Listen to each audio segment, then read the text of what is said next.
In 2026, the average human attention span is just 47 seconds, down from 180 seconds in 2004. Your dopamine system has been hijacked, and the consequences are more severe than you think. This isn't about being lazy or having no willpower. Picture this. Last week, your friend was telling you about something important that happened to them. You were nodding, phone in hand, mindlessly scrolling. When they stopped mid-sentence and asked, "Are you even listening?" You look up completely blank. You had no idea what they'd been saying. The hurt in their eyes hit you harder than anything you have ever done. You weren't just distracted, you were somewhere else entirely. Here's a number that should terrify you. We've lost over 2/3 of our ability to focus in just 2 decades. By 2012, it had dropped to 75 seconds. Today, we're at 47 seconds. That's not evolution, that's destruction. Dopamine isn't actually the pleasure chemical like everyone thinks. It's the anticipation chemical. It's what makes you want things, not what makes you enjoy them. And right now, your dopamine system is being carpet-bombed by a level of stimulation that would have been unimaginable to any human who lived before the internet age. To understand how we got here, you need to know about the pleasure-pain balance. Picture a seesaw in your brain. When it's level, you feel normal. When pleasure tips it to one side, your brain immediately works to restore balance by tipping it toward pain. This is called homeostasis. Dr. Anna Lembke from Stanford University, who appeared in Netflix's The Social Dilemma documentary, puts it this way. We're living in this dopamine-overloaded world where everything has become drugified, where these drugs now exist in digital form and hunt us down. She's describing a measurable neurological process happening in your prefrontal cortex, the brain region responsible for executive function and impulse control, affecting millions of people right now. Here's the scale we're dealing with. Chocolate increases your dopamine about 50% above baseline. Sex is about 100%. Nicotine is 150%. Amphetamines clock in at around 1000%. And your smartphone? It's not just one hit. It's a constant intravenous drip of dopamine triggers flowing directly through your mesolimbic pathway that never stops. Former Facebook Vice President Chamath Palihapitiya warned about this exact phenomenon, describing how social media creates short-term, dopamine-driven feedback loops that are destroying how society works. He understood what behavioral psychologist B.F. Skinner discovered decades ago. Variable reward schedules are the most addictive form of conditioning. Social media platforms have weaponized Skinner's research. Generation Z spends an average of 9 hours a day on screens. That's more time than you spend sleeping, and 41% of American teenagers have daily screen time exceeding 8 hours. You're not just using technology, you're living inside it. The real damage isn't the time you're spending on screens. It's what's happening to your brain structure.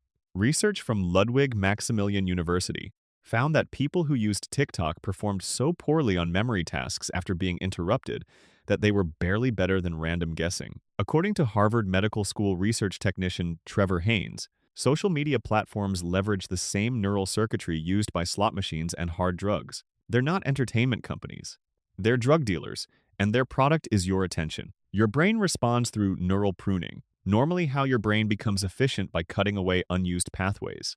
But when you're constantly scrolling, your brain prunes away the pathways you need for sustained attention, deep thinking, and emotional regulation. It's making the reward pathway faster and more direct, which makes you more impulsive and less able to control yourself. This directly impacts your prefrontal cortex's ability to resist impulses. The University of Texas study brain drain revealed something shocking. Just having your smartphone within sight, even when it's turned off and face down, reduces your cognitive capacity. Part of your brain is constantly working to resist the urge to check it. Dr. Mary Pritchard from Boise State University explains, "We're constantly scrolling.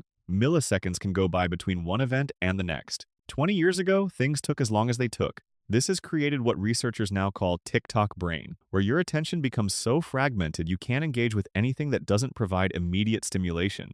That restless feeling during movies, the urge to check your phone during conversations, the inability to read without your mind wandering, it's the opposite of what Cal Newport describes as deep work, the ability to focus without distraction on cognitively demanding tasks. Teenagers who spend 7 or more hours a day on screens are nearly twice as likely to be diagnosed with anxiety or depression. The World Health Organization reports that more than 1 in 10 adolescents show signs of problematic social media behavior. This isn't a personal failing. This is a public health crisis. This constant bombardment creates what Dr. Lemke calls a dopamine deficit. Your brain adapts by reducing its baseline sensitivity to dopamine.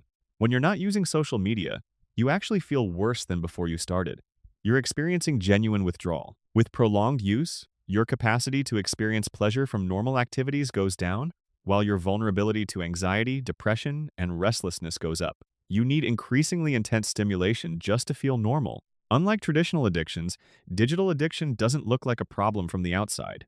Society has normalized constant connectivity to the point where the people most affected often don't realize they have a problem. Your brain has neuroplasticity, which is the ability to rewire itself, so that means that the damage can be reversed. Dr. Lemke recommends a 30-day reset, completely eliminating whatever high-stimulation activity you're dependent on for an entire month. This isn't about moderation. This is about allowing your dopamine system to return to baseline. Stanford neuroscientist Andrew Huberman, host of the Huberman Lab podcast, supports similar dopamine reset protocols to restore healthy reward prediction pathways. You're going to feel worse before you feel better. You'll experience anxiety, restlessness, depression, and intense cravings. This isn't weakness. This is your nervous system recalibrating. It takes about a month for dopamine reward levels to return to baseline. Your brain is literally rebuilding the neural pathways that have been pruned away.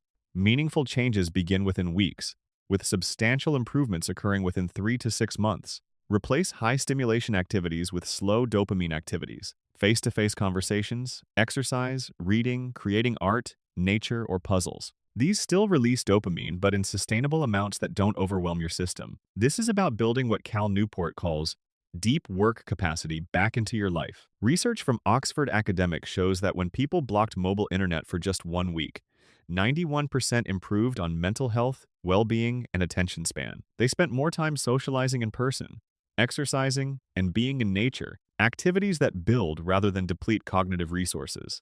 This isn't about becoming a Luddite or rejecting technology entirely. This is about understanding that your attention is the foundation of your ability to think, learn, feel, and connect with other people. When you lose control of your attention, you lose control of your life. The choice you're facing isn't between entertainment and boredom. It's between a life where you're constantly seeking the next hit of stimulation and never finding satisfaction, versus a life where you can actually focus on what matters to you and experience genuine contentment. Your brain is not broken beyond repair. Your attention span can be restored. Your ability to think deeply, feel deeply, and connect meaningfully with the world around you is still there. It's just been buried under layers of artificial stimulation. The question is, are you ready to find out what your mind can actually do when it's not being hijacked by variable reward schedules designed to keep you scrolling? Because the difference between where you are now and where you could be isn't just dramatic. It's the difference between being a passenger in your own life and actually being the person driving it.